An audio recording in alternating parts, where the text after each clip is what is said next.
Mesdames et messieurs, la cour, levez-vous s'il vous plaît.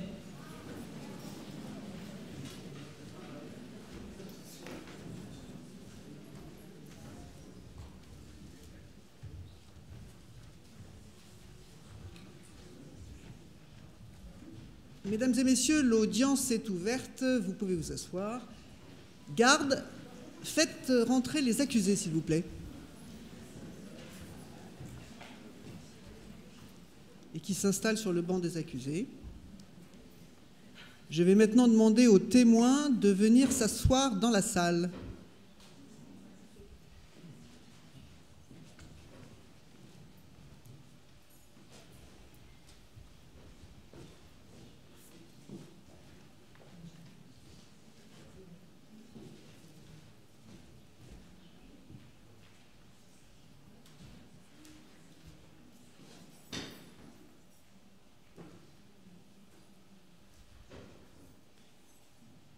L'audience est ouverte. Nous allons donc juger au cours de ce procès 2 femmes accusées de troubles à l'ordre patriarcal et aux lois de la nature qui, je vous le rappelle, imposent aux femmes de se consacrer au bien-être de leur foyer, à leurs enfants et à leur mari. Nous allons donc appeler les accusés, levez-vous s'il vous plaît, Victor Laszlo et Suzanne Dracius. Toutefois, avant que ne débute cette audience, je tiens à faire une petite précision pour ceux et celles qui ne l'auraient pas encore compris. Ce procès est une fiction. Toutes celles qui interviennent, notamment en qualité de procureur et de témoin de l'accusation, ne sont pas comptables de ce qu'elles vont dire. Bon, désolé d'insister, mais il faut que les choses soient claires. Elles ne sont pas d'accord du tout avec les arguments qu'elles vont nous exposer. Il s'agit même d'une démonstration par l'absurde, si l'on peut dire, pour nous présenter la violence, la dangerosité et l'inanité des arguments qui entendent museler les femmes et les empêcher d'écrire. Alors, asseyez-vous, mesdames les accusées. Avant de donner la parole au ministère public qui va détailler précisément les charges qui pèsent sur vous, mesdames, il faut replacer les faits reprochés dans leur contexte. Aujourd'hui, les écrivaines ne sont plus soupçonnées de frigidité, d'infertilité ou même de hirsutisme, mais plus que jamais, elles déstabilisent notre société, elles sapent les fondements de notre culture, de nos religions même. Je ne sais pas si vous le savez, mais le premier procès des écrivaines s'était tenu il y a un peu plus de 2 ans. C'était hier presque, mais presque, pourrait-on dire, un autre siècle déjà. Ainsi, on aurait espéré plus de retenue, de tempérance, de réserve, de modestie depuis ce premier jugement, mais c'est tout le contraire qui s'est produit. L'indulgence du tribunal a été bafouée. Nos écrivaines ont pris du poil de la bête, ce qui s'accorde avec leur nature, pourrait-on dire. Menées par la virago Mona Chollet, elles s'en donnent même à cœur joie.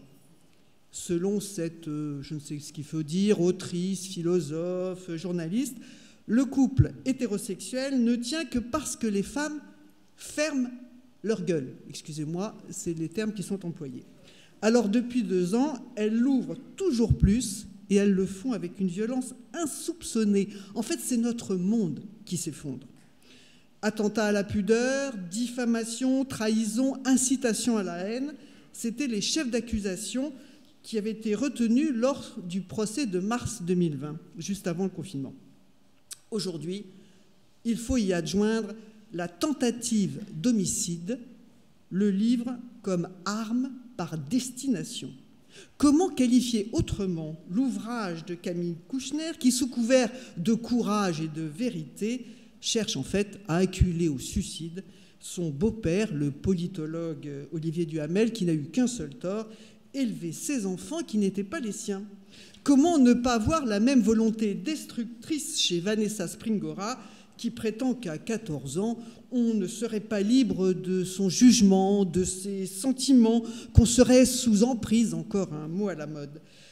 Comme si à cet âge-là, on était encore une enfant, qu'on n'était pas une femme, faisant fi de cette libération sexuelle que les générations précédentes ont mis tant de mal à imposer.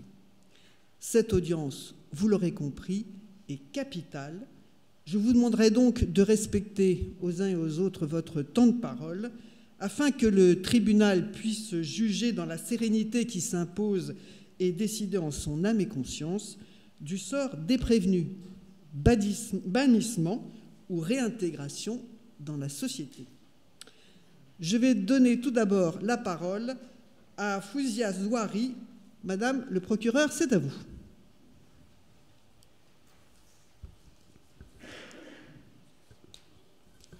Madame la Présidente, Mesdames les jurés, public chéri, mon réquisitoire vise toutes ces écrivaines qui se réclament de la culture arabo-musulmane. Parce que je partage leurs origines, je sais identifier leur infamie. Parce que je connais la place qui devrait être la leur, j'entends dénoncer leurs écarts et leurs manœuvres blasphématoires. Mesdames les accusées, il est dit et écrit, et nous l'avons répété depuis 14 siècles, que les hommes ont prééminence sur les femmes, qu'à ce titre, il leur revient de se taire et aux hommes de parler et d'agir à leur place. Et voilà que vous inversez les rôles. Voilà que vous passez outre les préséances et les règles. Voilà que vous vous mettez à dire en des temps, à cause de vous, rendu sacrilège. S'il est vrai que la parole fut donnée à quelques filles, comme cette folle de Scheherazade, il ne leur fut pas permis d'écrire. Souvenez-vous, seul le registre de l'oral fut concédé à cette rescapée de la loi des hommes. Et si nous avons autorisé le conte, c'est pour vous signifier que l'écriture vous est interdite. Tout simplement, seul le récit insensé et irréel est à votre portée.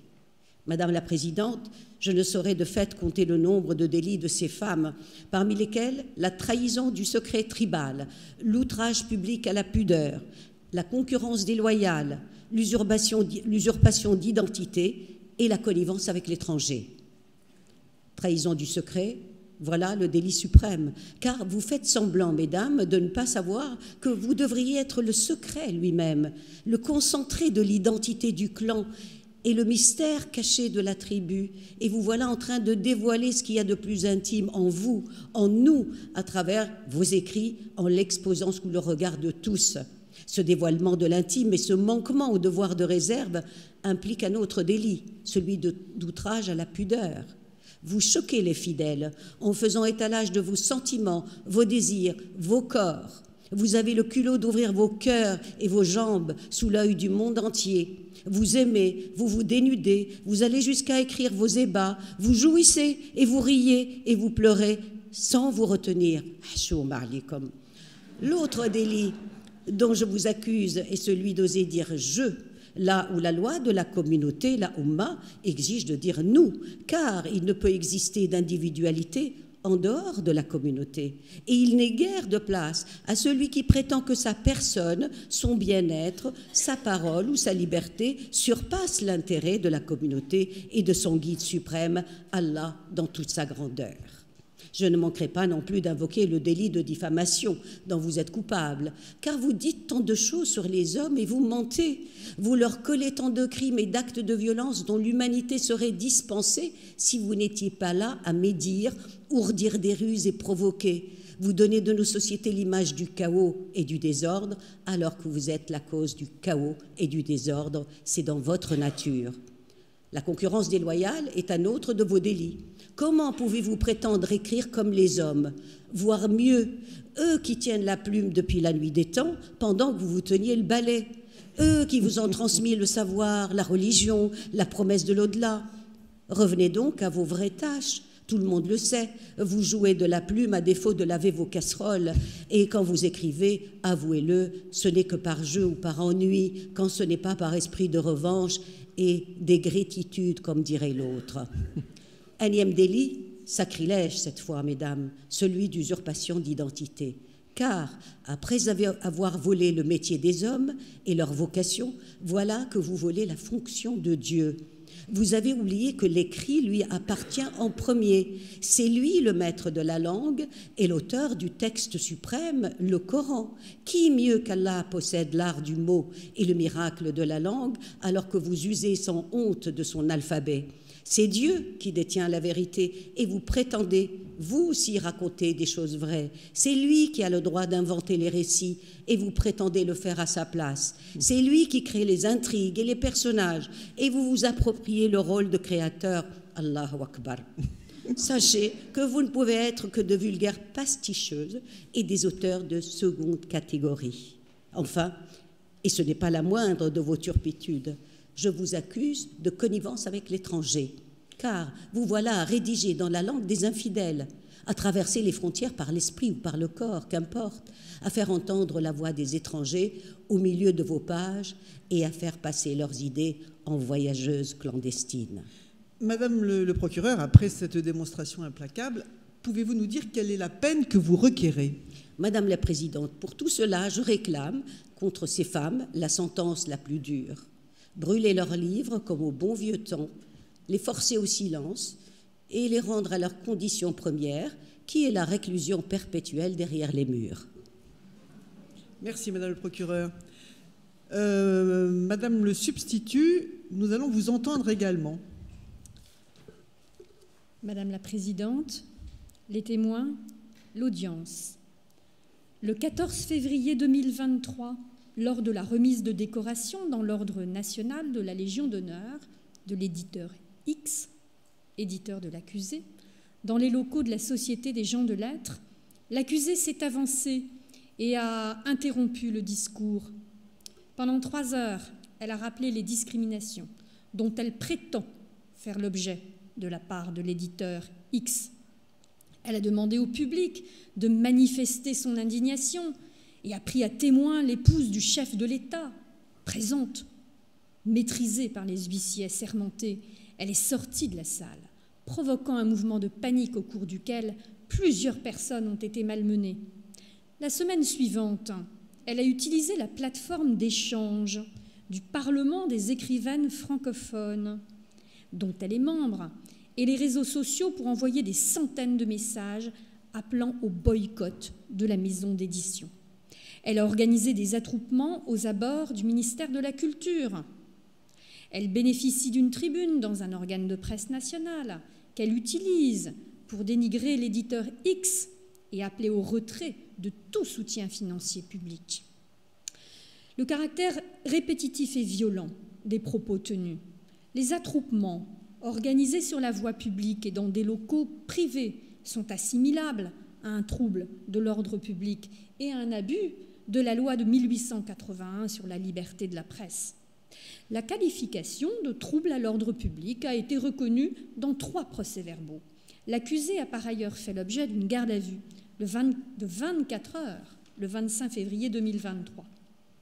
L'accusée, écrivaine qui se présente comme parlant au nom de toutes les femmes de tous les pays, a abusé des facultés offertes par la loi de 1881.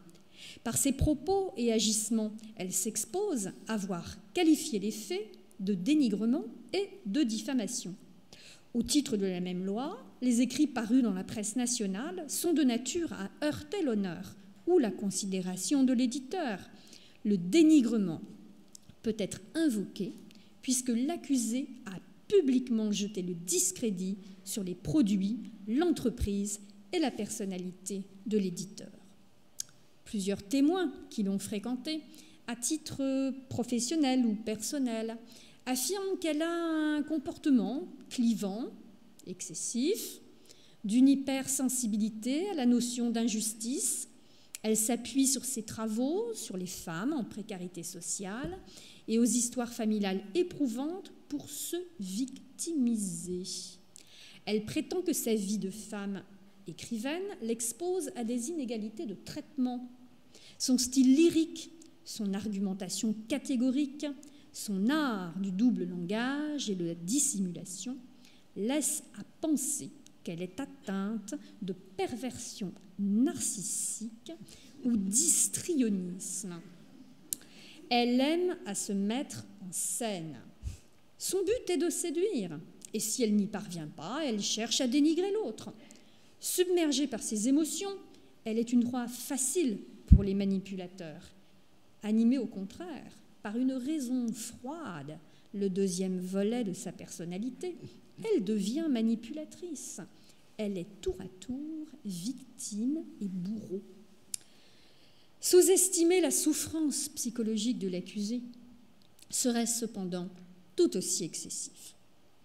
Elle a été l'objet de réactions de haine, de menaces de mort des internautes sur les réseaux sociaux, réactions qui l'ont socialement et personnellement affaiblie. Depuis 5 ans, elle vit sans aucune protection de la puissance publique, bien qu'elle ait porté plainte au commissariat plusieurs fois. Le ministère public représente les intérêts de l'État et de la société. Une femme qui écrit comme Madame Y et se livre à des interventions dans l'espace public ou en public dans un espace privé, en présence, qui plus est, de l'épouse du chef de l'État, ne fait preuve d'aucune prudence et fait preuve d'hubris et d'orgueil. Elle présente donc un danger pour elle et pour toutes les autres femmes. En prétendant parler au nom de toutes ces femmes, y compris les plus démunies, alors qu'elle n'a pas l'expérience sociale de la précarité ou des travaux pénibles, elle heurte les travailleuses de situation modeste et s'en éloigne. Elle court le risque de disqualifier la cause même qu'elle prétend défendre. Ces écrits ont une influence néfaste sur la société, renforçant la violence intrinsèque de celle-ci. En conséquence, Madame le substitut, que demandez-vous contre l'accusé? Je demande, Madame la Présidente, de prendre à l'encontre de l'accusé ici présente une sanction pour attroupement, punie d'1 an d'emprisonnement et de 15 000 € d'amende, assortie d'une sanction de 5 000 € pour dénigrement. Eu égard aux circonstances atténuantes, psychologiques et sociales ci-dessus rappelées, la peine peut être commuée en travaux d'intérêt littéraire général. Mais nous verrons avec l'expertise psychiatrique si en effet il y a lieu d'accorder une remise de peine. Nous allons appeler les accusés. Madame Victor Laszlo, tout d'abord. Levez-vous. Est-ce que vous reconnaissez les faits qui vous sont reprochés? Madame la Présidente, je les reconnais partiellement. C'est-à-dire, expliquez-vous. Eh bien, on m'accuse d'utiliser ma plume pour réécrire l'histoire à l'aune de mes croyances et de mes certitudes, d'alimenter la misandrie ambiante, d'inciter à la haine. On m'accuse de représenter une menace pour la société, car je proclame haut et fort que la femme que je suis est issue d'une longue lignée de femmes violées dans le consensus des pratiques esclavagistes et colonialistes. Bref, on m'accuse d'utiliser ma plume pour dire ce que personne ne veut entendre. Suis-je un danger? Oui, certainement. Pour toute personne qui se sent visée par mes propos, menacée par ma parole, les certitudes ancrées dans le discours autorisé risqueraient de voler en éclats. Suis-je un danger? Oui, certainement, puisque ça, c'est une arme. Mais est-ce le seul fait des femmes? Pourquoi suis-je devant vous alors que je ne fais rien d'autre que rappeler la vérité?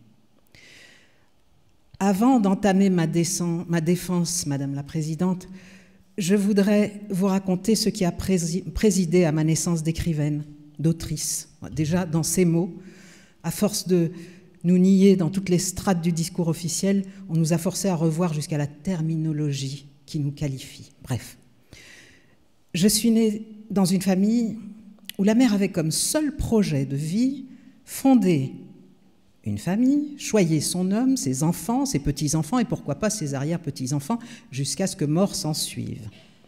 Je l'ai regardé aimer, travailler gratuitement pour lui, progressivement mettre en veilleuse ou plutôt éteindre ses désirs non partagés, suer, demander sans obtenir un espace de liberté, un compte en banque, un permis de conduire. Toutes ces petites choses que les combats féministes de ses contemporaines gagnaient de haute lutte, elle ne les a jamais obtenues. Le seul espace qui lui fut accordé fut celui de la lecture. Elle dévorait et constituait une bibliothèque dans laquelle son mari n'a jamais eu l'idée d'aller fouiner. On y trouvait toute la littérature romantique anglaise et américaine, mais aussi Simone de Beauvoir, Marguerite Duras, Yourcenar et des textes scientifiques sur l'appareil génital féminin. Alors très tôt, ma sœur et moi avons su ce qu'il nous fallait faire, ce qu'il nous fallait à tout prix éviter, ce qu'il nous fallait connaître pour gagner notre indépendance et notre liberté. Cela aurait pu marcher si nous n'avions pas aimé notre père.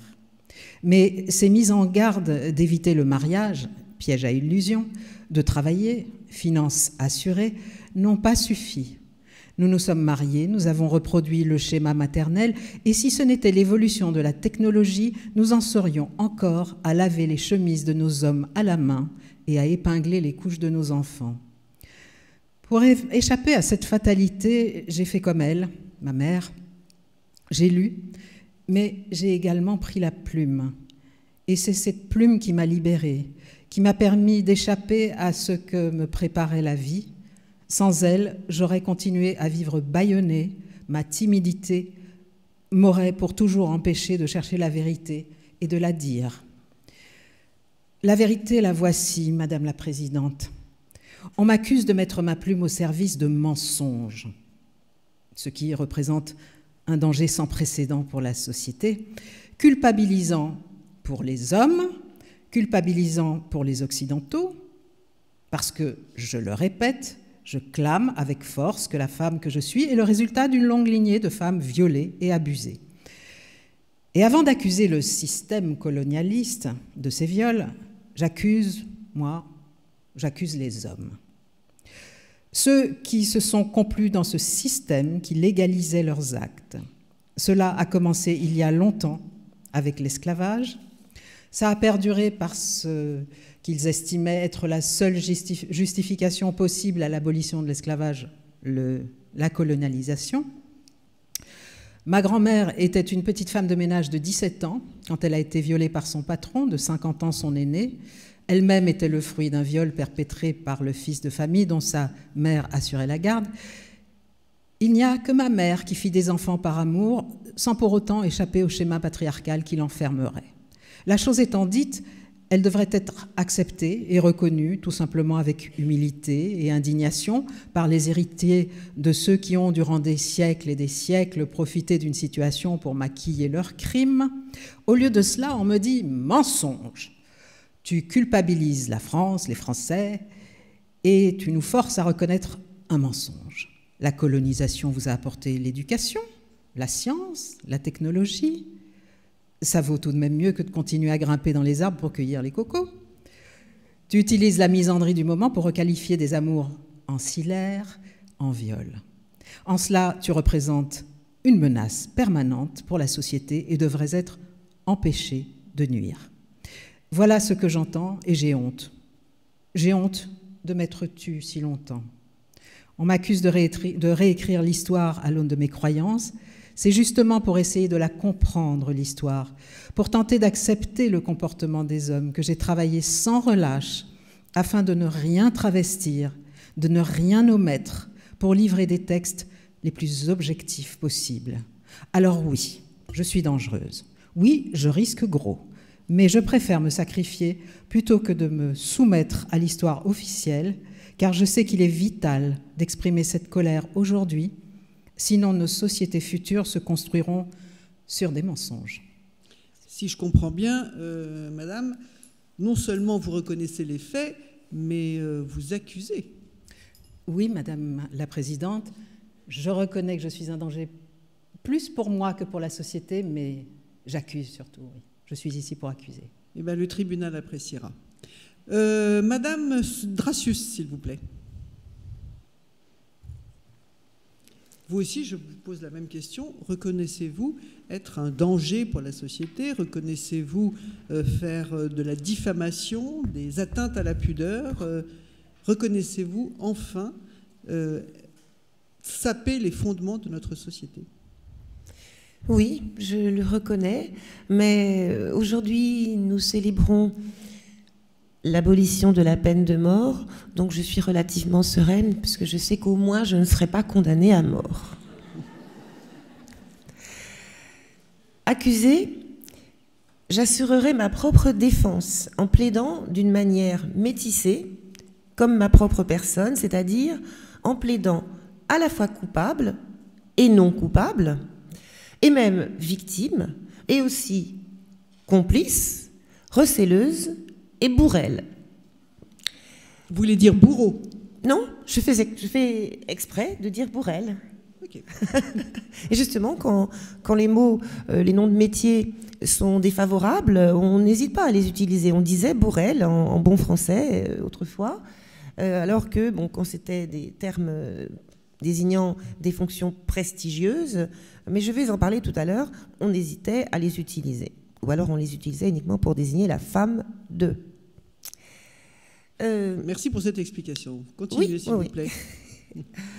Alors, oui, parce que en fait, je suis coutumière du fait, je suis même multirécidiviste. D'ailleurs, la preuve, c'est qu'il y a un ouvrage collectif d'universitaires d'un peu partout, d'Europe, des USA, etc., qui s'intitule « Métissages et marronnages dans l'œuvre de Suzanne Dracius ». Les écrivaines ne sont dangereuses que pour ceux qui les combattent, aux yeux de ceux qu'elles combattent, et c'est une excellente chose. Car les femmes qui écrivent sont des oxymores vivants, et parfois même des zombies. Elles présentent un danger utile, notamment pour les sans-voix. Mais je ne suis pas une féministe castratrice. Ce que je vise, c'est l'harmonie, une féminitude qui rime avec plénitude. J'avoue. En référence à Simone de Beauvoir, à l'instar de la négritude avec ce même suffixe latin, je confesse que j'ai opté pour la féminitude, désignant l'attitude, la posture revendiquée de femmes, l'ensemble des valeurs propres aux femmes, à distinguer de la féminité, état ou qualité intrinsèque de la femme. Ces valeurs qui peuvent être perçues péjorativement ou de manière caricaturale, comme on dit, elle est très féminine. Mon féminisme se pose en parallèle à l'anticolonialisme comme une prise en compte de l'altérité. Donc, féminitude rime avec négritude, qui permet de se sentir bien dans sa peau de nègre. Féminitude, ça permet de se sentir bien dans sa peau de femme, et ça fait du bien aux hommes aussi. Ce n'est pas un néologisme, Il y a une occurrence de ce mot dans un entretien entre Beauvoir et Sartre, où ce dernier parle de valeurs proprement féminines, valeurs secondaires par rapport à une réalité féminine éternelle. Alors Beauvoir intervient. Vous posez là une autre question, celle de la féminitude. Personne parmi nous n'admet l'idée qu'il y a une nature féminine. Mais est-ce que culturellement, le statut d'oppression de la femme n'a pas développé en elle certains défauts, mais aussi certaines qualités qui diffèrent de ceux des hommes? De même, la négritude permet donc de se sentir bien dans sa peau de nègre, mais pas seulement, de manière universelle, comme l'affirme Césaire dans son cahier d'un retour au pays natal, où apparaît la première occurrence du néologisme négritude, créant à partir d'un mot injurieux, nègre, naguère synonyme d'esclave, dont la connotation péjorative est telle qu'il provoque la honte jusqu'à présent, un mouvement humaniste à destination de tous les opprimés du monde, tous les damnés de la terre, selon l'expression de Fanon. Dans les liaisons dangereuses, Madame la Présidente, voilà, j'y arrive. Oui, venons au fait, s'il vous plaît. Dans les liaisons dangereuses, la présidente de Tourvel est effectivement seulement la femme du président et ne préside rien du tout, contrairement à vous, Madame la Présidente.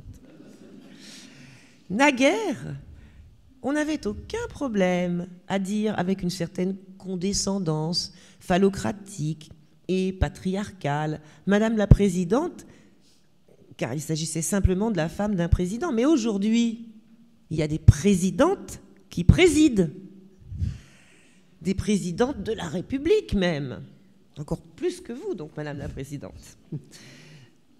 Maintenant, il n'est plus question de simple féminisation conjugale des appellations. Alors, les teigneux tiquent, les grincheux grincent. Quand on dit polygamie, aujourd'hui encore, attention, tout le monde quasiment comprend, plusieurs femmes pour un homme. Or, l'argument des polygames ne vaut pas un paix de lapin, ni même de chaud lapin. Il y a désormais légèrement plus d'hommes que de femmes dans le monde. On a tellement zigouillé de petites filles, parce que c'était des filles, que ça y est, l'équilibre est rompu. Toutefois, la Martinique, d'où je viens, fait exception. Elle détient le record mondial de la plus forte proportion de femmes dans sa population, soit, j'ai été vérifié récemment encore, 115,5 femmes pour 100 hommes, ce qui conforte ces messieurs dans leur polygamie locale à sens unique. On n'a pas fini avec en Martinique. Assurément, et avec assurance, pour sortir de leurs conditions minorées, les écrivaines sont dangereuses, mais en bonne part et en légitime colère. En légitime défense, quand elles s'érigent contre l'abjection, quand elles écrivent à quel point la gent féminine est non seulement victime de discrimination, d'infériorisation, voire de relégation, mais précipitée dans l'abjection, au sens étymologique du latin ab, loin de, hors de, et de Jacquiot, jeté. Dernier degré de l'abaissement, de la dégradation qui fait tomber la femme, tête la première, dans le mépris et l'opprobre, loin de toute considération. Quand, en 1832, George Sand publie son premier roman, Indiana, dont le personnage principal est une jeune femme lassée par un mari antipathique et autoritaire, courtisée par un jeune séducteur peu fiable, l'écrivaine s'avère dangereuse pour les misogynes. Car Indiana fait partie des romans féministes de Sand, au sens où elle dénonce les conditions de vie peu enviables des femmes en France, subissant les affres de la condition féminine minorée, phallocratie, patriarcat omnipotent. Sand ne s'en cache pas, lorsqu'en opérant un net amalgame entre esclavage et mariage, clairement dénoncé, elle plaide ainsi sa cause. Mais quoi ? Celle que je défendais est-elle donc si petite ? C'est celle de la moitié du genre humain ? C'est celle du genre humain tout entier ? Car le malheur de la femme entraîne celui de l'homme, comme celui de l'esclave entraîne celui du maître. Et j'ai cherché à le montrer dans Indiana. Mais son héroïne, c'est quand même une bourgeoise blanche. Il n'y a en elle guère plus de féminisme que chez Flaubert écrivant Madame Bovary ou Maupassant écrivant Une vie. J'ai en moi 4 continents et demi. En tant qu'afrodescendante, je préférerais bien sûr dire afromontante, mais enfin bon, descendante d'esclaves, je me sens doublement proche d'Ésope. Ésope qui inventa les fables, éthiopien esclave, ce qui me ravit, moi qui paradoxalement ne suis pas d'un modèle très répandu extérieurement du fait de mon extrême métissage, tout en étant typiquement martiniquaise, 100% métisse, avec quasiment tous les sangs qui se sont mêlés plus ou moins volcaniquement, plus ou moins violemment.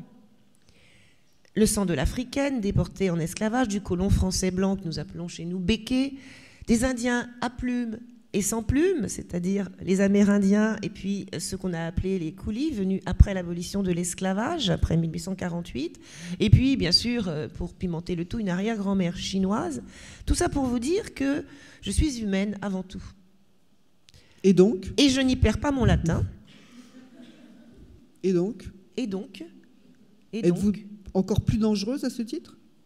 J'ai encore plus dangereux à dire parce que justement, là je suis accusée en tant que femme qui écrit, mais moi ce que je voulais vous dire, c'est que moi, je suis une humaine et je vais citer pour cela Homo sum, amenil humanum, alienum puto. Je suis un être humain, rien d'humain ne m'est étranger, pas même la solidarité que je peux avoir avec les autres femmes qui écrivent. Mais je voulais terminer pour dire qu'on est obligé, puisque je pense que Madame la Présidente a tout pouvoir, de préciser quand même que, et ça a été dit un petit peu tout à l'heure, que même, parce qu'on a intitulé ceci « Les femmes qui écrivent », même la terminologie, les écrivaines, est à défendre, puisqu'il y a des gens qui stupidement disent que c'est moins beau qu'écrivain. Je vous signale que c'est peut-être plus beau, puisque dans écrivaine, on peut penser à la veine. La veine est dans l'encre qui coule, ce qui n'est pas le cas. Or, les gens vous disent que écrivain, Ça évoque vin, et voilà. Alors, bien sûr, il y a toujours le vin de la vigne, le vin de Bacchus, qui protège l'écriture, puisque l'épithète de Bacchus, c'est liber, L-I-B-E-R, qui veut dire à la fois, en latin, le livre et libre. Et voilà. Je crois que je serai libre et que je serai acquittée. Voilà. Madame Dracius, on vous remercie pour cet exposé. Nous allons maintenant procéder au témoignage de certaines personnes qui vont témoigner pour la défense et également pour l'accusation. Nous allons commencer par Cécile Oumani, qui va parler au nom de la défense, pour la défense des accusés. Madame Oumani, êtes-vous parente ou alliée avec les accusés? Non. Donc, jurez-vous de dire la vérité, rien que la vérité, levez la main droite et dites « je le jure ». Je le jure. Je Nous ne vous dirai écoutons. rien que la vérité. Nous vous écoutons, madame. Qui ne se souvient pas de Shaima El-Sabag, poète égyptienne de 31 ans, abattue par la police au Caire le 24 janvier 2015. Elle vivait à Alexandrie, étudiait le folklore et écrivait de la poésie.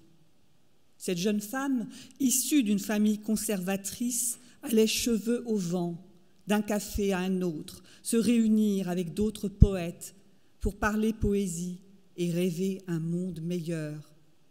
Ce jour-là, Shaima El-Sabag a pris le train pour aller au Caire, rendre hommage aux 800 morts de la révolution de 2011. Elle avait dit au revoir à son fils de 5 ans. Elle portait des fleurs qu'elle se préparait à déposer sur la place Tahrir. Voici 2 vers d'elle.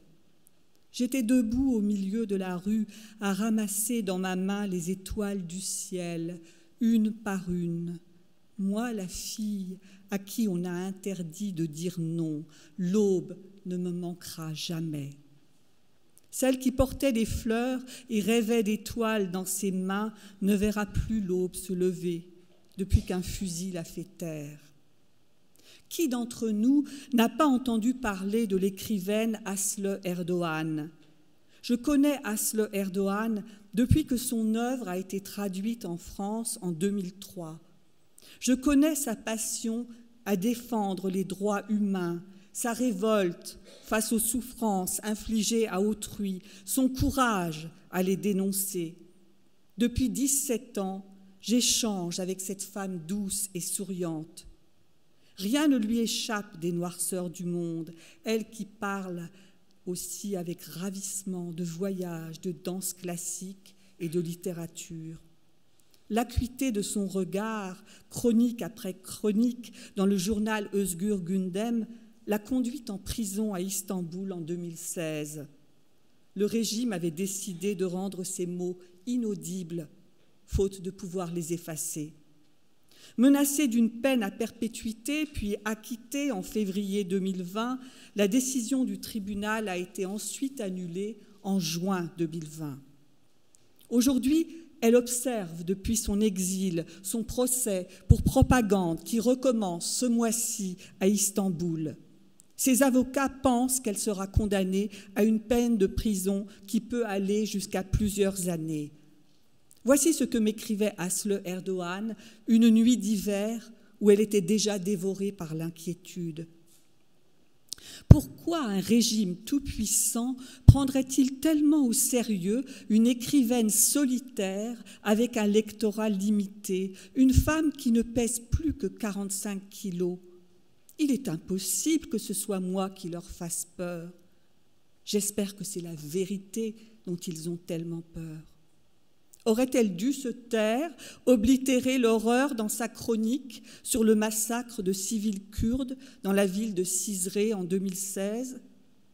En septembre 2021, son passeport expirait et elle a dû aller au consulat de Turquie demander son renouvellement. « J'ai cru que mon cœur lâchait quand je suis entrée », m'a-t-elle dit il y a quelques jours. Peur qu'on le lui confisque, peur qu'on l'arrête sur place. Exilée et poursuivie pour avoir écrit, elle voit l'ombre envahir peu à peu toute lumière autour d'elle. Écrire, faut-il le payer de cette mort lente qu'inflige l'exil avec l'angoisse qui ronge à chaque heure de la nuit. N'oublions jamais Nadia Anjuman, poète afghane de 25 ans, battue à mort par son mari le 4 novembre 2005. Nadia avait traversé courageusement l'époque des talibans en fréquentant assidûment le cours de couture de l'Aiguille d'Or à Hérat. Des femmes s'y réunissaient 3 fois par semaine dans le cercle littéraire qui s'y cachait pour lire et pour penser au péril de leur vie.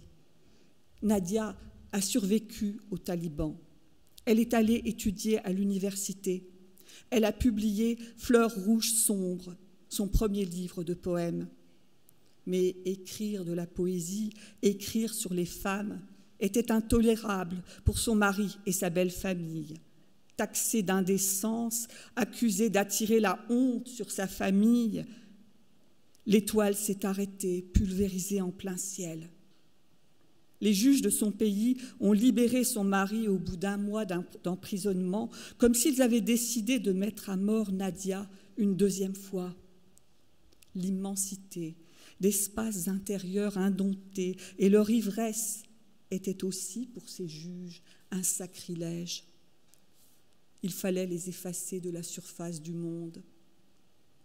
Mais les mots de Nadia Anjuman vivront. Aucun tyran ne les éteindra. Écoutons-les. Voici la nuit. La poésie illumine mes instants. Voici l'exaltation qui peigne mes cordes vocales. Quel est ce feu, merveille étrange qui m'abreuve? Voici que le parfum de l'âme embaume le corps de mes rêves. Je ne sais de quelle montagne, de quel sommet d'espoir. Voici que souffle une brise nouvelle sur la saison de ma faim. Du halo de lumière me vient une transparence, luminescence. Voici que n'ont plus d'autres désirs, mes larmes et mes soupirs. Merci Madame Oumani. Donc après nous avoir expliqué que les femmes écrivaines étaient en fait des victimes, nous allons entendre maintenant Madame Schwarzbrod qui va nous expliquer, j'imagine, le contraire. Levez-vous, elle est témoin pour l'accusation. Êtes-vous parente ou alliée avec les accusés? Non, pas du tout. Eh bien, je vous demande de jurer, de dire la vérité, rien que la vérité. Levez la main droite et dites « je le jure », s'il vous plaît. Je le jure. Merci, nous vous écoutons. J'ai longtemps hésité avant d'accepter de témoigner contre ces femmes. Non pas que je manque d'arguments, loin de là, je n'aurais pas assez de ces 3 minutes pour vous prouver à quel point les écrivaines représentent un danger pour nos sociétés. Non, c'est plutôt par peur que cette intervention et toutes les autres leur donnent trop d'importance. Regardez-les, la tête haute, le regard fier. Elles sont au centre du jeu et elles le savent. Et c'est ça le plus dangereux. Car il n'y a rien de plus déterminé qu'une femme qui se sent dans son bon droit. Rien de plus inarrêtable qu'une femme qui croit mener le bon combat. Et je ne voulais pas participer à cette mise en avant. Mais ma colère a été la plus forte et ma détermination entière. Après tout, ne suis-je pas une femme moi-même, donc inarrêtable? Pourquoi faut-il se méfier des écrivaines? Parce qu'elles ont été empêchées pendant si longtemps qu'elles ne savent plus se fixer de limites. Elles débordent de tous les côtés. Regardez celle-ci, écoutez Virginie Despentes assénant « on se lève et on se casse ». La différence, disait-elle, ne se situe pas entre les hommes et les femmes, mais entre dominés et dominants, entre ceux qui entendent confisquer la narration et imposer leurs décisions et ceux qui vont se lever et se casser en gueulant. C'est la seule réponse à vos politiques. Quand ça ne va pas, quand ça va trop loin, on se lève, on se casse et on gueule. Fin de citation. Vous comprenez maintenant pourquoi ces écrivaines sont un danger? Des Virginie Despentes, il y en a plein partout, dans tous les pays, qui sont en train de se lever et de gueuler. Et même quand elles sont empêchées, elles donnent de la voix. Regardez ces Afghanes qui ont tenté de défier les talibans et qui fomentent sans doute encore de nouvelles manifestations. Regardez Asli Erdogan, même en prison, elle faisait parler d'elle malgré ses 45 kilos. Lisez Elif Shafak, dont le dernier roman était une ode à la prostitution, à la perversion, à l'homosexualité, au transgenre.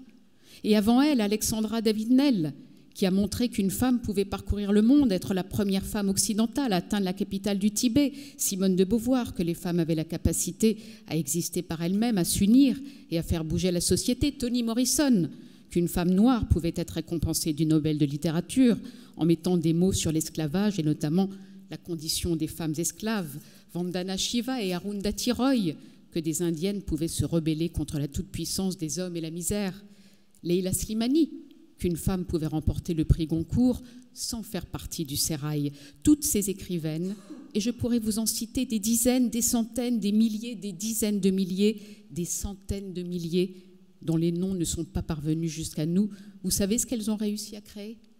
Le désordre. Oui, j'accuse ces femmes et toutes les femmes écrivaines de donner un coup de pied brutal dans l'ordre établi par les hommes qui permet de contrôler les dérives du monde. Vous ne pensez pas que la planète est suffisamment menacée comme ça par le chaos? Faut-il en plus y ajouter ces récriminations, ces exigences, ces injustices du passé exhumées? Je vous le dis, si nous commençons à ouvrir la boîte de Pandore et à laisser les femmes écrire, le monde va devenir incontrôlable.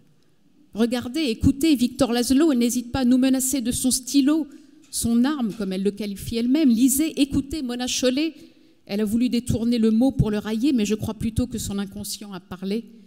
Sorcière. Ces écrivaines sont de véritables sorcières. Et à ce titre, elles doivent être condamnées. Merci pour cette démonstration éclatante. Je vais donc maintenant appeler Marie-Rose Abomo, qui va nous prendre la défense de nos accusés. Madame Abomo, êtes-vous parente ou alliée avec les accusés? Non seulement je suis parente avec les accusés, mais je suis leur complice. Oh, alors peut-être nous allons devoir vous accuser vous aussi. Nous vous écoutons pour votre déposition, s'il vous plaît. Ces Blancs sont venus détruire nos principes et nos pratiques. C'est ainsi que commençait l'homme quand il allait lancer des hostilités contre la femme. Femme, n'as-tu pas encore dit à ta fille, ainsi que je te l'ai demandé à plusieurs reprises, que cette vérité de qu'il habite de vouloir faire comme les garçons n'est pas acceptable chez nous? Nous savons où est la place de la femme. Une femme qui se respecte ne parle pas devant les hommes. Ta fille n'a toujours pas compris qu'elle ne sort de la maison que pour aller chercher du bois et de l'eau. La femme baissait la tête, de peur que son visage et sa tête ne soient recouverts d'escarbilles et d'éclats de salive que projetait son homme chaque fois qu'il ouvrait la bouche, du crachat de fiel et du mépris de la femme. La prochaine fois que je la reprends, que je reprends ta fille en train de vouloir faire l'homme, je la marie aussitôt.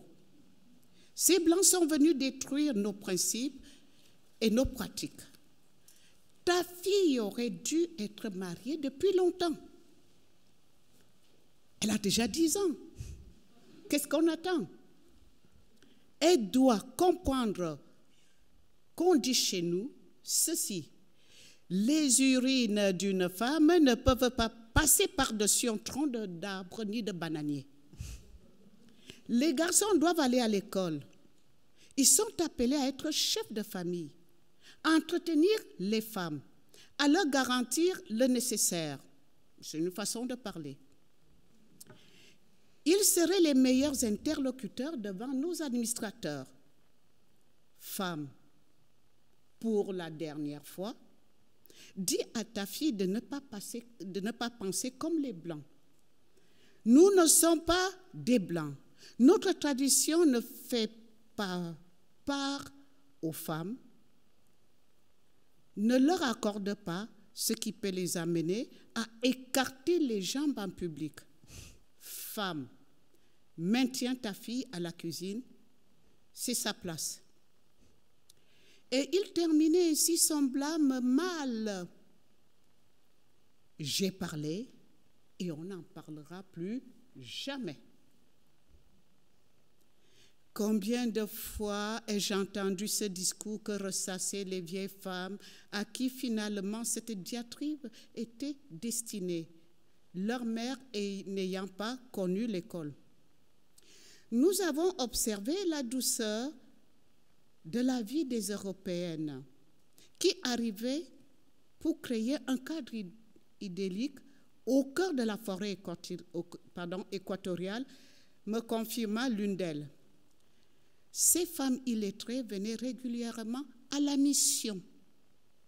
Elles avaient compris que la femme pouvait vivre autrement, qu'elle n'était pas obligée de faire en sorte que ses urines passent par-dessus un tronc d'arbre.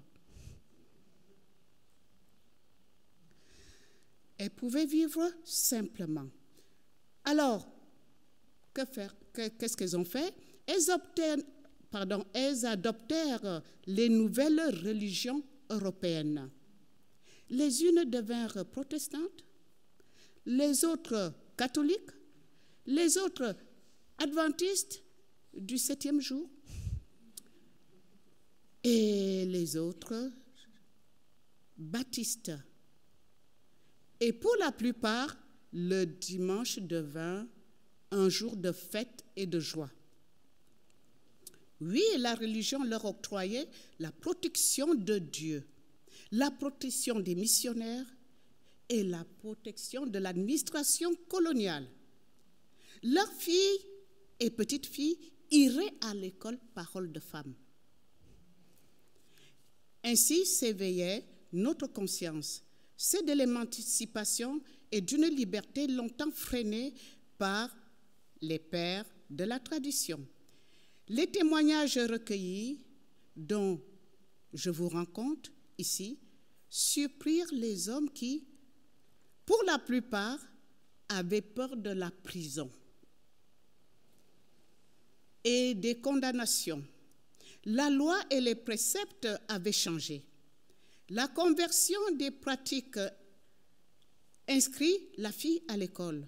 Sa mère fut frustrée de n'avoir pas pu y accéder. Aussi dit-elle à sa fille, « Ma fille, tu iras le plus loin possible, tu feras de grandes choses, tu vas perpétuer la femme. Tu es ce rejeton qui pousse au pied du bananier et qui se nourrit de sa sève. Tes urines n'ont pas besoin d'aller au-delà d'un tronc de bananier. Elles peuvent tomber entre tes jambes. Jambes que tu vas par contre fixer solidement dans le sol, tandis que le reste de toi, de ta personne, va se projeter dans l'espace, dans le monde. Tu écriras, oui, tu devras écrire l'histoire des femmes d'Afrique noire. Et même s'il faut le faire avec des lettres de sang, tu le feras. Et puis elle cracha rageusement par terre et d'un geste rageur du pied droit dissimula la salive. Puis elle dit, pour clore le discours, l'homme verra que ses urines par-dessus du tronc de bananier ne vont pas si loin que cela. Parole de femme. Et les femmes mirent les filles à l'école, et les filles se mirent à écrire, et je me mis à écrire. Plus elles étaient nombreuses, plus elles dénouaient ensemble le nœud de l'arbre tutélaire ancestral, le nœud que l'arbre tutélaire ancestral protégeait. On en voit les résultats maintenant. Leurs urines ne traversent toujours pas le tronc d'un arbre ou d'un bananier. Par contre, leurs œuvres se distribuent au-delà des mers et des océans, déstabilisant l'édifice autrefois imprégnable de la phallocratie. La mère avait raison, Walaï. Merci. J'appelle maintenant Lucie Nizar. Je vous demanderai à tous les témoins, s'il vous plaît, de respecter votre temps de parole, qui est de 3 minutes par personne. Merci. Merci. Je viens témoigner contre ce que d'aucunes ont ridiculement choisi d'appeler le matrimoine littéraire. Il n'y avait, et à raison, pas de mot pour désigner le patrimoine au féminin. Alors pourquoi cette pudeur du dictionnaire? Eh bien parce que le dictionnaire a été écrit par des hommes. Et que le matrimoine nuit, mesdames et messieurs, au patriarcat, forme d'organisation sociale et juridique fondée sur la détention de l'autorité par les hommes. Que les bavardes bavardent, que les jeunes filles babillent, que les poupées poupettent, oui, mais que les écrivaines écrivent, ça non. Les femmes qui écrivent nuisent à la famille. Colette a intitulé l'un de ses romans « La vagabonde ». Les écrivaines sont bien souvent des vagabondes du patriarcat, célibataires, lesbiennes, polyamoureuses, sorcières, excentriques, qui ne font pas bon ménage avec l'autorité masculine. Peut-on écrire un chef-d'œuvre en changeant des couches? Le vieil adage latin le dit bien, aut liberi, aut libri, des enfants ou bien des livres. L'alternative est exclusive, et pour la perpétuation de l'espèce, je choisis les enfants contre les livres. Un homme de lettres est un homme public, une femme de lettres est une femme publique. L'écriture féminine, souvent écriture de l'intime, puisque les femmes s'épanouissent dans l'univers privé du foyer, revient à une impudique exhibition de soi qui va à l'encontre des lois de décence et de discrétion du beau sexe.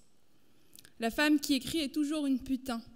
Que l'on songe à Nelly Arcan, suicidée à 36 ans après avoir déshabillé son cœur et son corps dans son autofiction Putain. Les femmes qui écrivent sapent les fondements du patriarcat, système où le masculin incarne à la fois le supérieur et l'universel, puisqu'elles démontrent que les hommes ne sont pas intellectuellement supérieurs aux femmes. Les Précieuses revendiquaient déjà la féminisation autoresse. La femme qui écrit détient l'auctoritas, l'autorité. Pire, les femmes qui écrivent créent une chambre à elles, un espace mental qui échappe au patriarcat, où elles peuvent vivre en dehors des règles masculines. Les femmes qui écrivent créent des mondes. La Genèse était jusqu'ici réservée à Dieu le Père et se créer à son image. Les femmes qui écrivent inventent une langue nouvelle qui bouleverse le paradigme masculiniste et sape le patriarcat dans sa source même, le langage, qui présuppose et justifie les oppressions comme des données objectives. Enfin, je voudrais vous parler d'une chose terrible, d'une chose affligeante, d'une chose sinistre, d'une chose de plus en plus fréquente, contagieuse comme un virus. Les femmes qui écrivent sont parfois lues par d'autres femmes. La menace est grande et vous pouvez trembler. Si les femmes qui écrivent et si les femmes qui lisent venaient à s'unir contre le patriarcat, passant du je au nous, si lectrices et autrices prenaient conscience de leur sororité et vociféraient comme les guerrières de Wittig, que je cite, elles disent « Je refuse désormais de parler ce langage.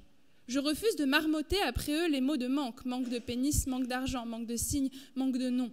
Je refuse de prononcer les mots de possession et de non-possession. » Elles disent « Si je m'approprie le monde, que ce soit pour m'en déposséder aussitôt, que ce soit pour créer des rapports nouveaux entre moi et le monde. » Fin de citation. Attention, mesdames et messieurs les jurés. Elles l'avouent elles-mêmes. Si nous n'arrachons pas la plume aux écrivaines, elles risquent de faire s'écrouler notre monde. Merci. Merci. Merci, Madame Lizard. Nous allons maintenant appeler Lise Gauvin, s'il vous plaît, qui va prendre la défense de nos accusés. Nous vous écoutons, Madame. Oui, pardon. Le témoin précédent signalait le danger du passage du « je » au « nous » dans l'écriture des femmes. Et pour ma part, j'utilise un « je » qui est aussi un « nous ».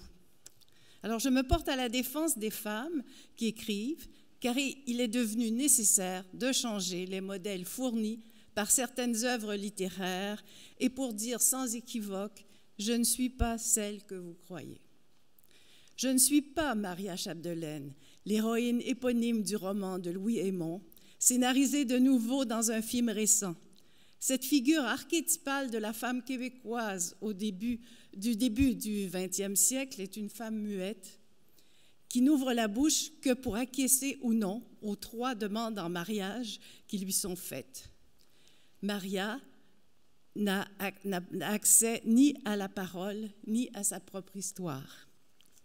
Je ne suis pas Angelina Desmarais, amoureuse romantique du beau survenant, ce grand dieu des routes du roman de Germaine Guèvremont, qui lui préfère les amours de passage, moins menaçantes pour sa liberté. Je ne suis pas Florentine Lacasse, la jeune fille abusée du roman de Gabriel Roy, forcée de se contenter de bonheur d'occasion et d'une vie qui n'est pas la sienne. Mais je suis Maryse, femme qui, dans le roman de Francine Noël, fait des tripes de langage et envoie promener tous les petits maîtres de sa génération.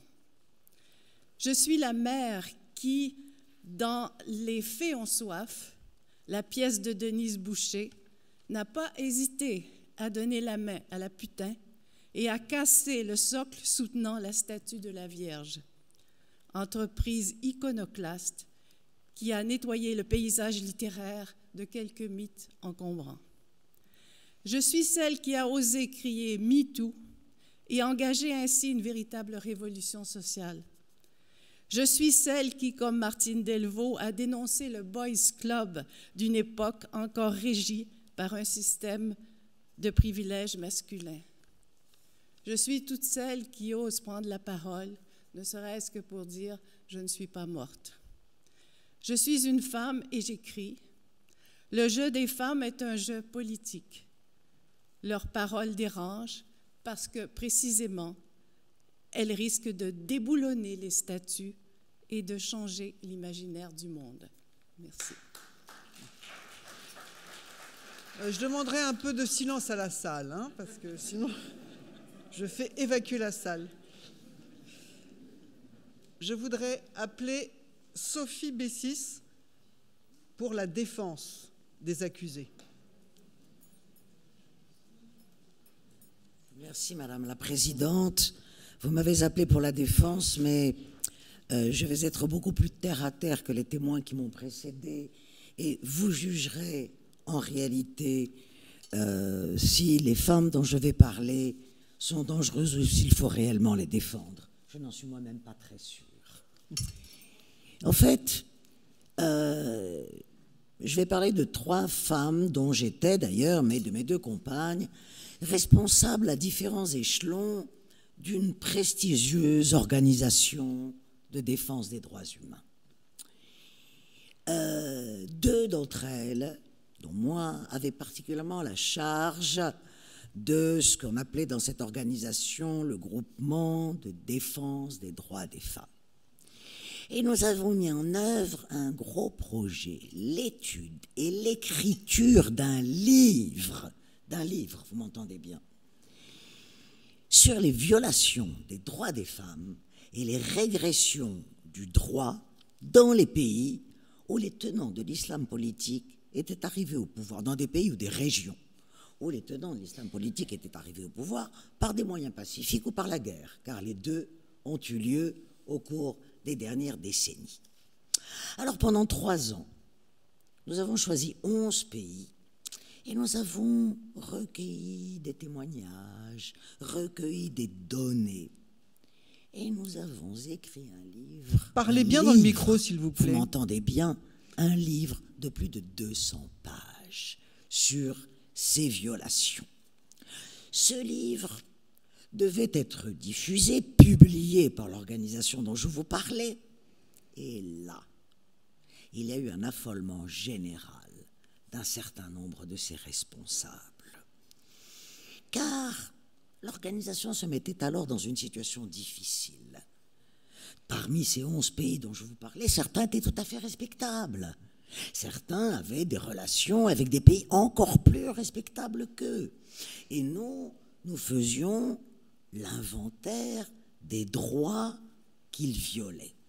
Nous étions donc dangereuses. Nous étions sulfureuses. Il fallait nous neutraliser, incontestablement. Nous neutraliser nous-mêmes, n'exagérons rien, mais en fait, neutraliser notre livre, notre écrit. Car notre rapport risquait de gêner. Heureusement, et c'est là, Madame la Présidente, que j'hésite entre la défense et l'attaque, vous me comprendrez. car je voudrais me défendre ainsi que mes compagnes.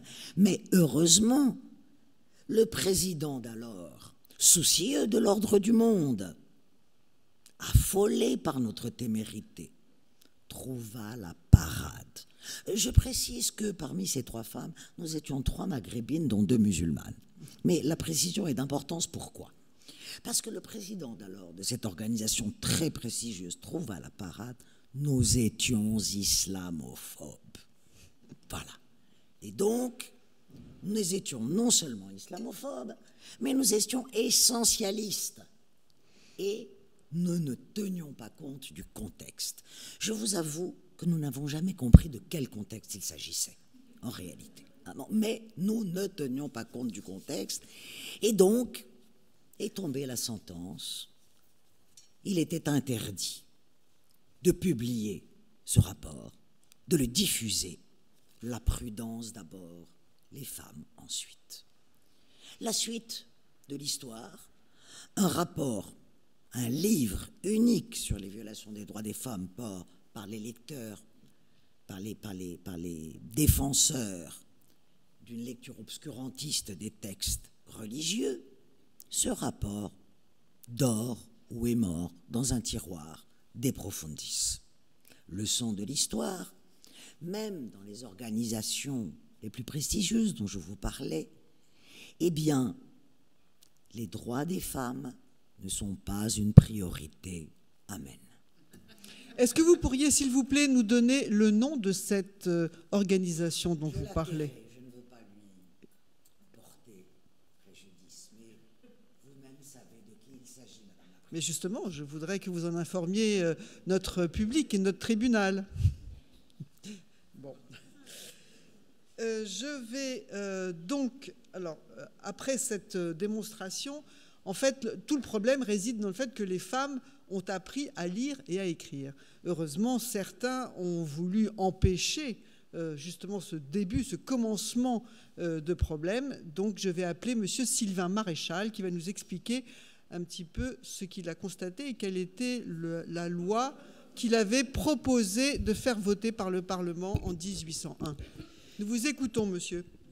Projet de loi portant défense d'apprendre à lire aux femmes. Considérant qu'apprendre à lire aux femmes est un hors-d'œuvre, nuisible à leur éducation naturelle, c'est un luxe dont l'effet fut presque toujours l'altération et la ruine des mœurs.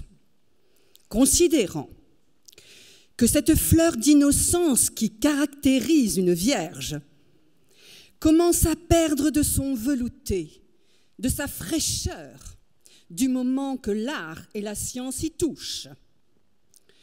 Considérant que l'intention de la bonne et sage nature a été que les femmes, exclusivement occupées des soins domestiques, s'honoreraient de tenir dans leurs mains non pas un livre ou une plume, mais bien une quenouille ou un fuseau.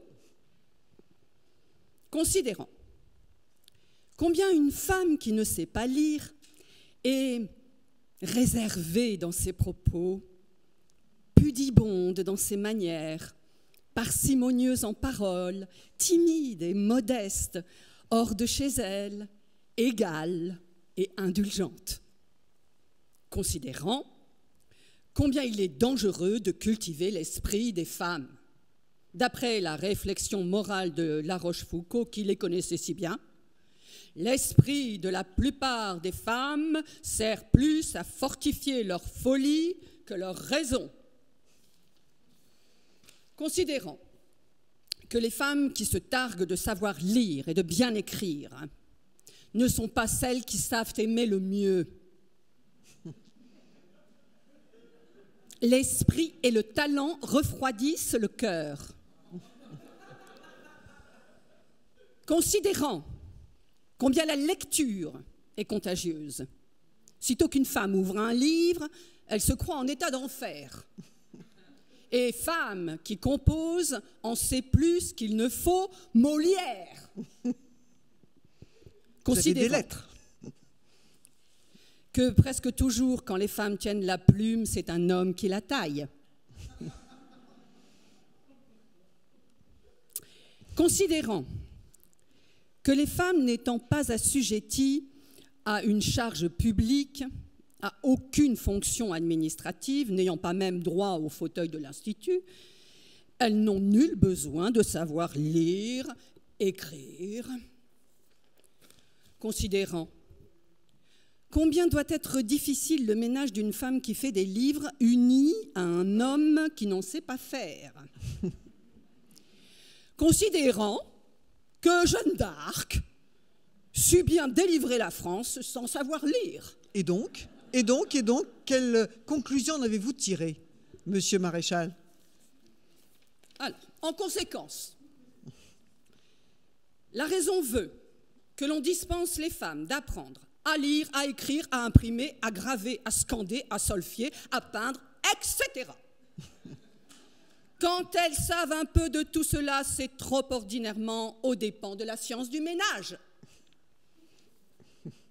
La raison veut que les maris soient les seuls livres de leurs femmes, livres vivants où nuit et jour, elles doivent apprendre à lire leur destinée. La raison ne conseille à personne de choisir pour épouse et compagne la fille d'une femme lettrée.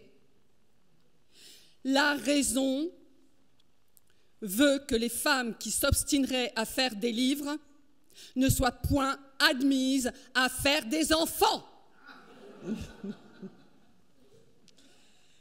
Je vous rappelle que ce texte n'a pas été voté au Parlement en 1801. Hélas. Pourtant, on remplirait plusieurs volumes in folio d'autorité grave, prouvant la nécessité et l'urgence d'une loi dans l'esprit de celle dont nous publions ici un très minuscule programme. Merci, Monsieur Maréchal.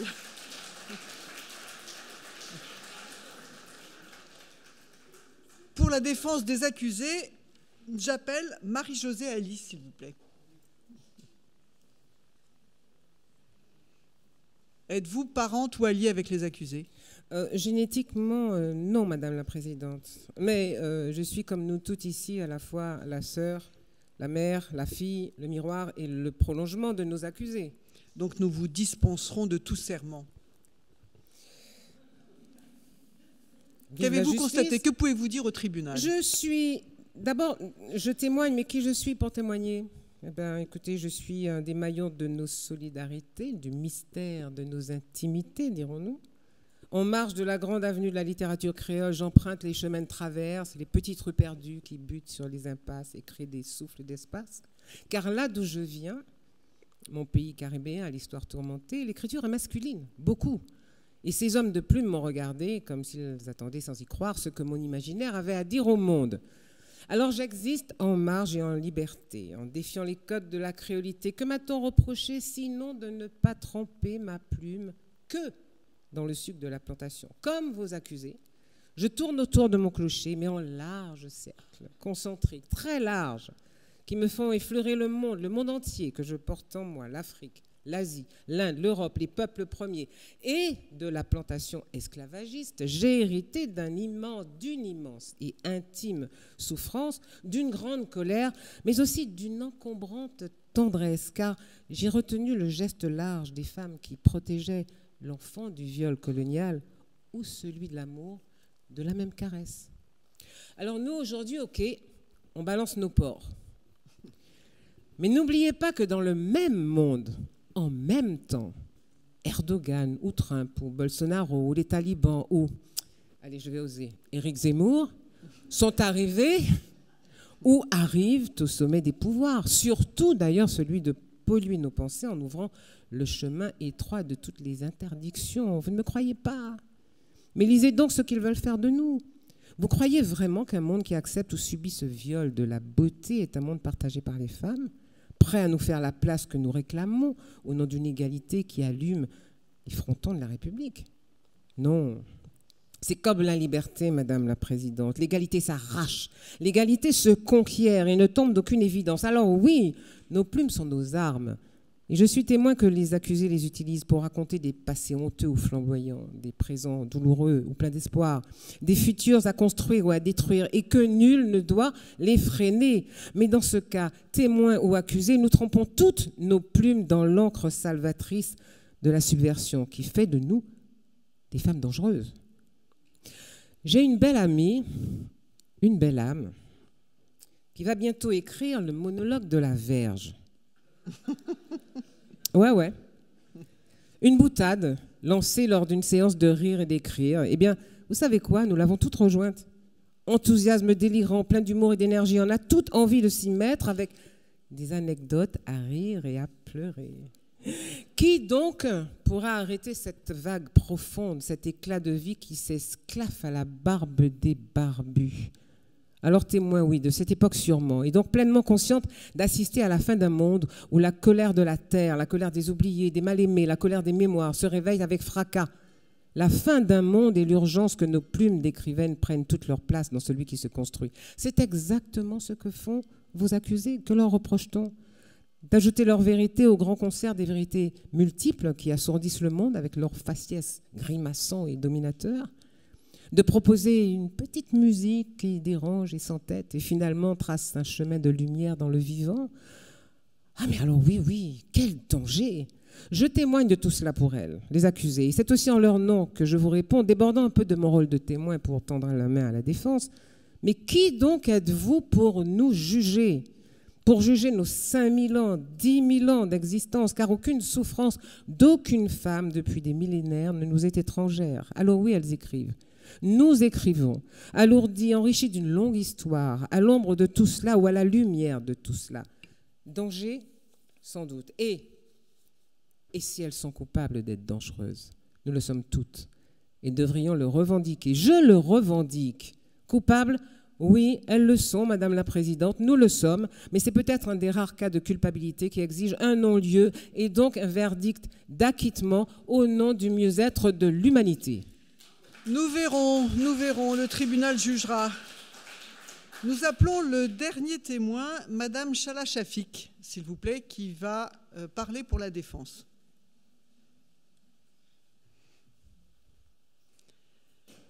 Nous vous écoutons. Oui. Madame la Présidente, Mesdames les jurés, cher public, vous vous demandez si les écrivains sont dangereux. Permettez-moi de vous présenter les faits véridiques qui le démontrent clairement. Ces faits se passent en Iran, un pays dit islamique. Comme vous n'êtes pas sans le savoir, depuis plus de 40 ans, la charia, la loi qui se veut divine, règne dans ce pays. Tous les moyens sont employés pour mettre les femmes sur les droits chemins tracés par l'islamisme.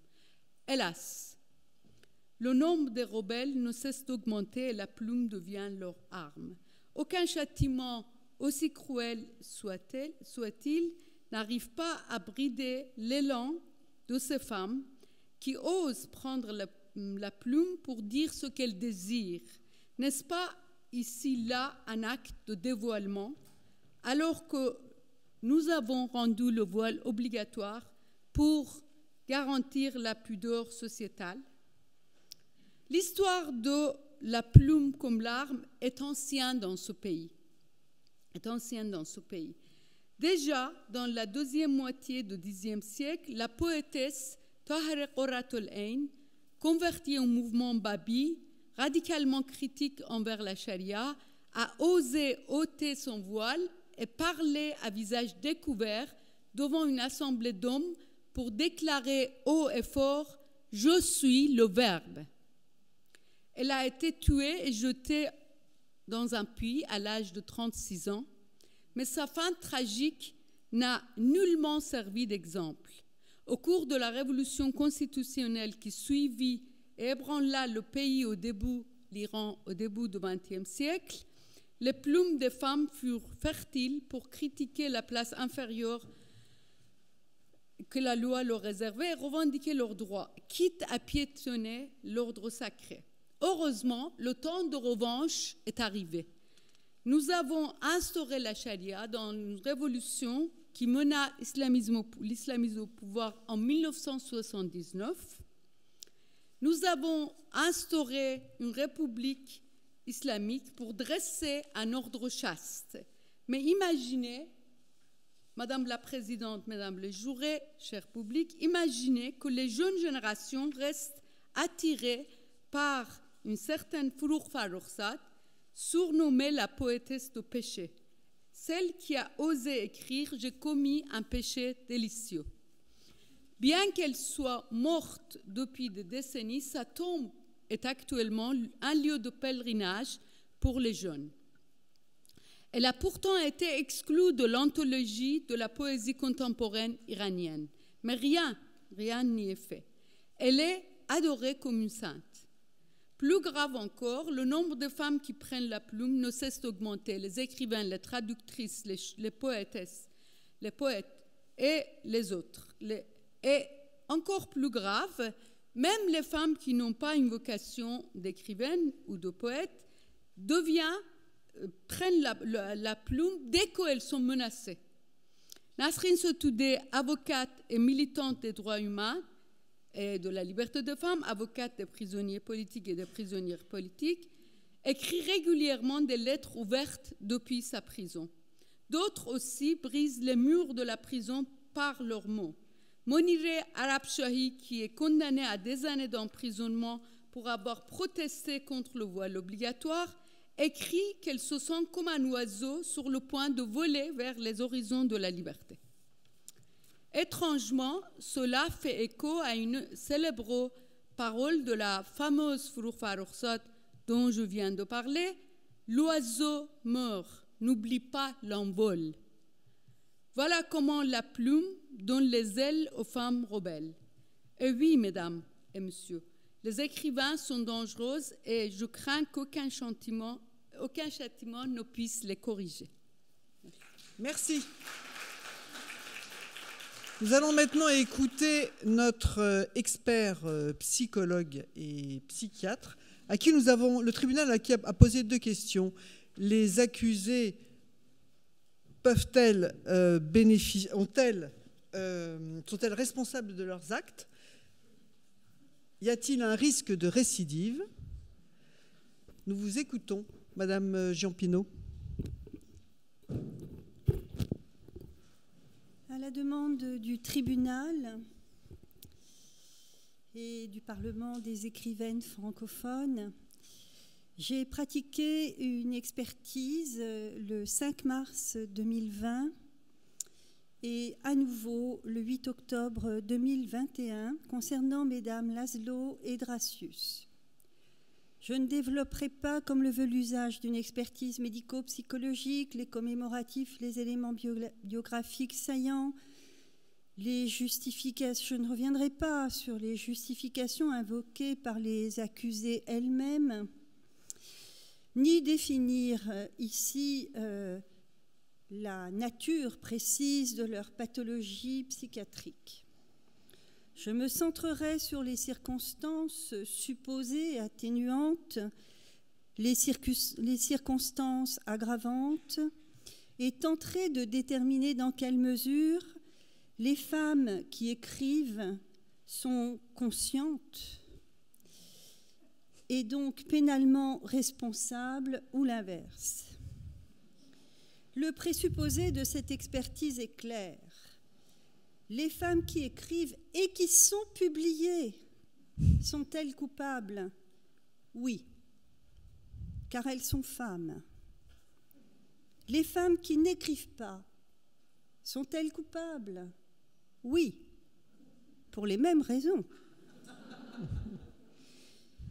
Ici, une autre question préliminaire s'impose. Est-ce que la culpabilité spontanément invoquée par les femmes qui écrivent serait du même ordre que celle des hommes qui écrivent? La réponse est non. À ma connaissance, aucun groupe d'hommes n'a eu l'idée de réunir un tribunal de justice sur la question « Les hommes qui écrivent sont-ils dangereux ?»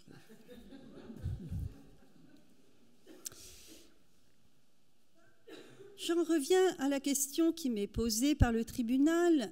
Sont-elles capables de discernement? Sont-elles conscientes et donc pénalement responsables? Ont-elles eu leur jugement altéré? On peut le dire comme ça, mais ça n'est pas obligé.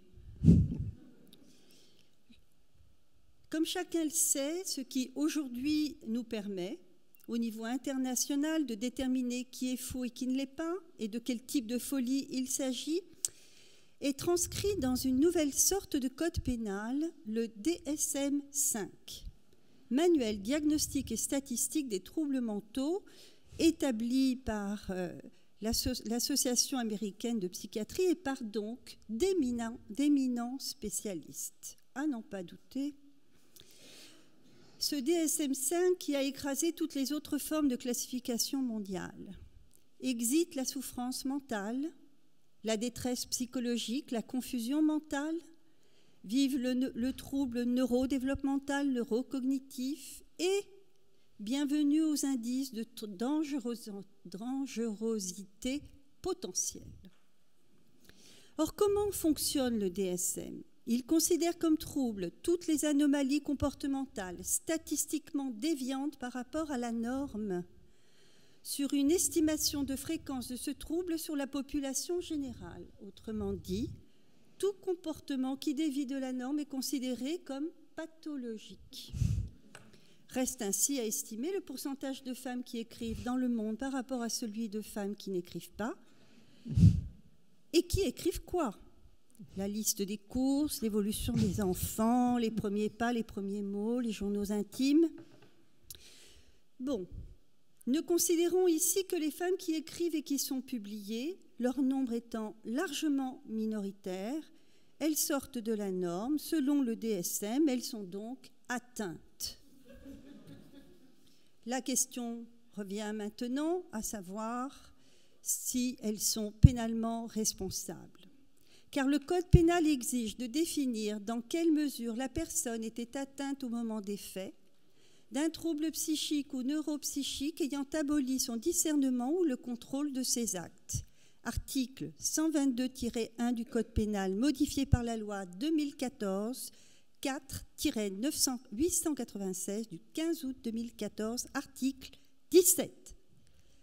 Or, il nous faut en plus prendre en compte l'article suivant, le 122.2, je cite, « N'est pas pénalement responsable la personne qui agit sous l'emprise d'une force ou d'une contrainte à laquelle elle n'a pu résister. » Un désir, un besoin. Donc, est-on sûr que les femmes qui écrivent et sont publiées n'écrivent pas sous l'emprise de leur éditeur, voire sous la contrainte de mouvements féministes? Et quel est le statut de l'emprise de la force intérieure? Ajoutons que l'article 122-4 ajoute « N'est pas pénalement responsable la personne qui accomplit un acte commandé par l'autorité légitime, sauf si cet acte est manifestement illégal. » Ainsi, dès lors qu'une femme écrit sous la commande d'un éditeur, l'acte commandé est illégal. On en vient donc logiquement à la question de déterminer si il est légal qu'un éditeur demande à une femme d'écrire. Sachant que les femmes qui écrivent et sont publiées sont réputées coupables, comme rappelé ci-dessus, on comprendra alors, dans ce cas, que les éditeurs, pour éviter ce risque d'illégalité, ne publient que des hommes. L'expertise doit donc ici examiner si l'autrice de l'acte est commandée, et si l'acte est commandé par la nécessité de la légitime défense de l'autrice elle-même ou d'autrui, et donc si elle peut bénéficier de circonstances atténuantes. Celles-ci sont accordées sous condition qu'il n'y ait pas, je cite, disproportion entre les moyens de défense employés et la gravité de l'atteinte. Les moyens de défense, la plume, le livre comme arme de destination, la proportionnalité de la peine et de l'acte sont donc à mesurer, là encore, selon l'écart à la norme, et pour que le moyen de défense employé ne soit pas disproportionné et pour bénéficier de circonstances atténuantes, deux conditions à nouveau sont requises. La première, la femme doit écrire normalement. pour défendre la nature, les animaux, les enfants, domaine statistiquement autorisé puisque normé en population générale. Deuxième condition, l'écriture doit s'accommoder d'une forme elle-même normée. Écriture ronde, souple, déférente, les contes de fées, l'écriture veloutée et la fraîcheur des aiguilles.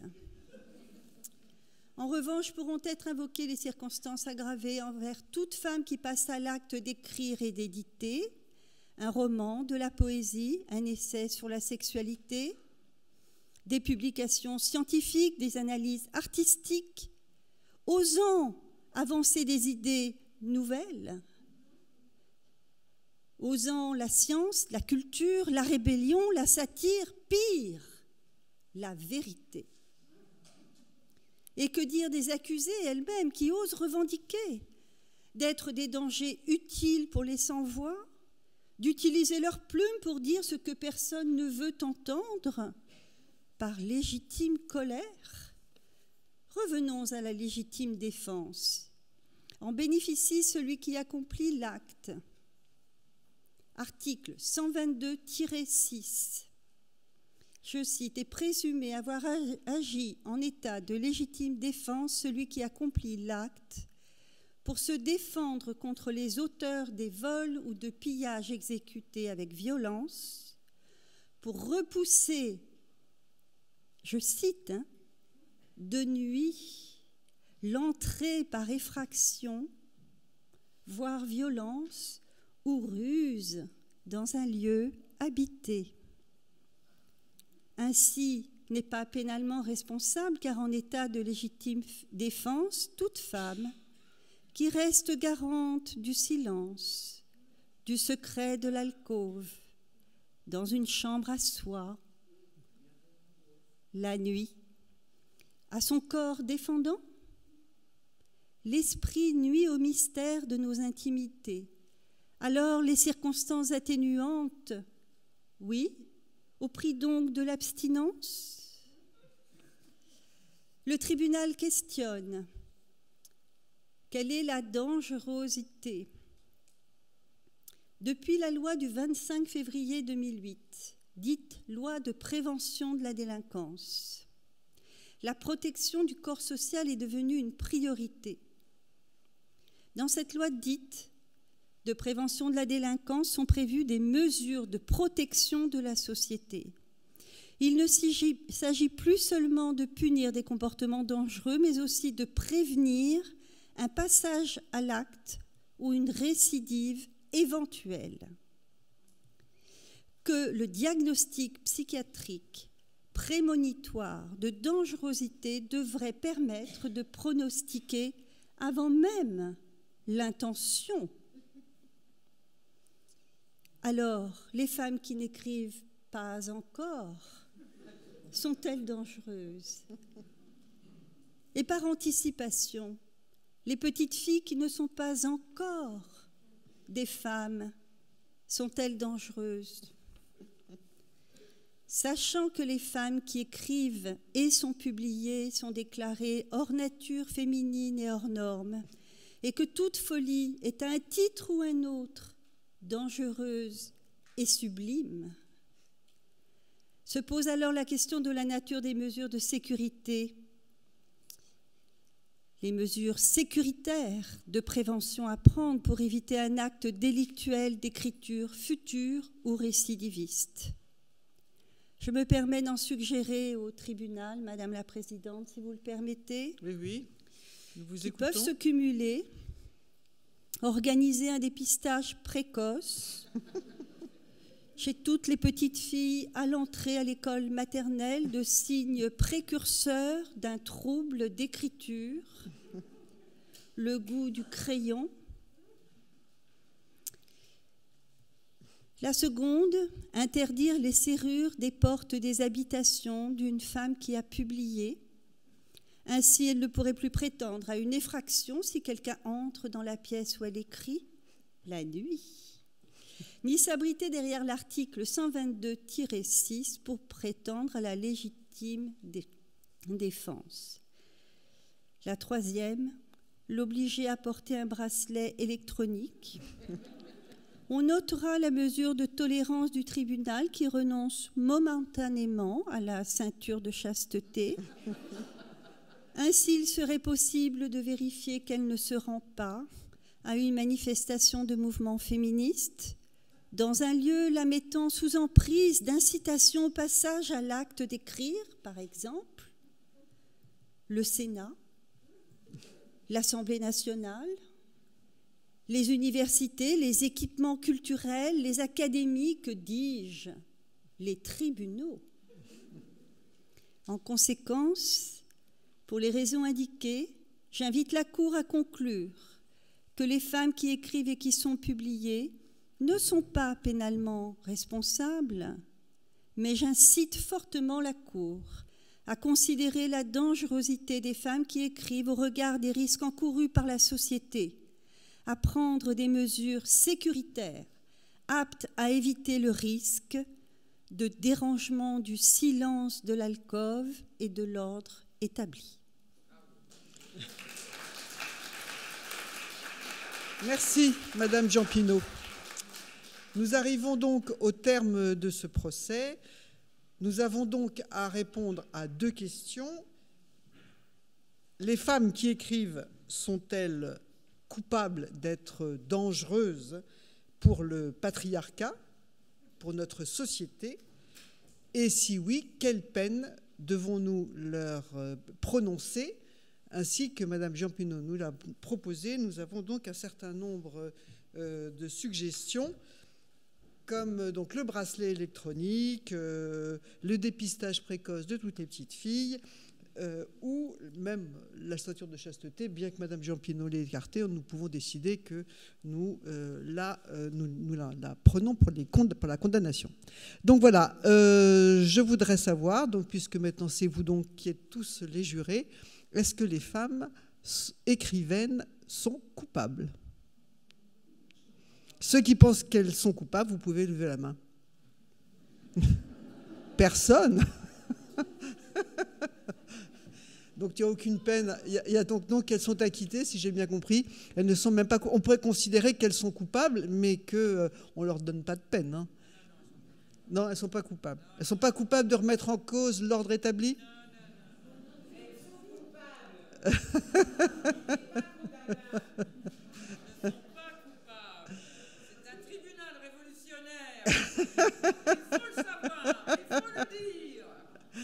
En tout cas, nous vous remercions au nom de toutes ces femmes, justement. On vous remercie d'être venus si nombreux et si nombreuses à ce procès. Et voilà, nous espérons que vous avez passé un bon moment. Merci. Au revoir.